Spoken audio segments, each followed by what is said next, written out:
മഴ തോരുമ്പോഴേ പുതിയ എപ്പിസോഡിലേക്ക് എല്ലാവർക്കും സ്വാഗതം. അങ്ങനെ നമ്മുടെ അലീനയുടെ അച്ഛനായിട്ടുള്ള സ്റ്റാൻലിയെ നമ്മുടെ ബാലചന്ദ്രൻ കണ്ടെത്തുകയും അലീനയുടെ മുമ്പിലേക്ക് കൊണ്ടുവരികയും ഒക്കെ ചെയ്യുന്നുണ്ട്. ആ ഒരു നടക്കുന്ന പുതിയ സംഭവബഹുലമായിട്ടുള്ള ഓരോ കാഴ്ചകളും എപ്പിസോഡും ആണ് കേട്ടോ ഇനി വരാൻ പോകുന്ന എപ്പിസോഡിൽ കാണാൻ പോകുന്നത്.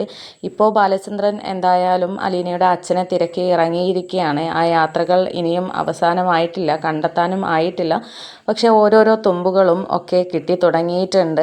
അവരെ ആദ്യം ഒന്നിച്ച് നമ്മുടെ സ്റ്റാൻലിയും വൈജയന്തിയും ഒന്നിച്ച് കാണാറുള്ള സ്ഥലങ്ങളിലും അതുപോലെ അവർ പരിചയപ്പെട്ട സ്ഥലങ്ങളും ഒക്കെ അന്വേഷിച്ച് ഇറങ്ങിയിരിക്കുകയാണ്. കഥയിൽ ഒടുവിൽ ഇവർ സ്റ്റാൻലിയെ കണ്ടെത്തുകയും സ്റ്റാൻലിയോട് തുറന്നു പറയാതെ ഒരാളെ കാണാനുണ്ടെന്ന് പറഞ്ഞിട്ട് അലീനയുടെ മുമ്പിൽ കൊണ്ടുവരികയും അവിടെ വെച്ച് സത്യങ്ങൾ തുറന്നു പറയുകയും ഒക്കെ ചെയ്യുന്നുണ്ട്. ആ ഒരു വൈകാരിക നിമിഷം അടുത്ത് തന്നെ നടക്കാൻ പോവുകയാണ്. അലീന ആ ഒരു സമയത്ത് നെഞ്ചു പൊട്ടി കരയുകയും പക്ഷേ തൻ്റെ അച്ഛനെ അംഗീകരിക്കാൻ കഴിയാതാവുകയും ഒക്കെ ചെയ്യുകയും വൈജയന്തി ആകെ ഷോക്കേറ്റ അവസ്ഥയിൽ നിൽക്കുകയും വൈജയന്തിയെ മുൾമുനയിൽ ബാലചന്ദ്രൻ നിർത്തുകയും ഒക്കെ ചെയ്യുന്നുണ്ട്.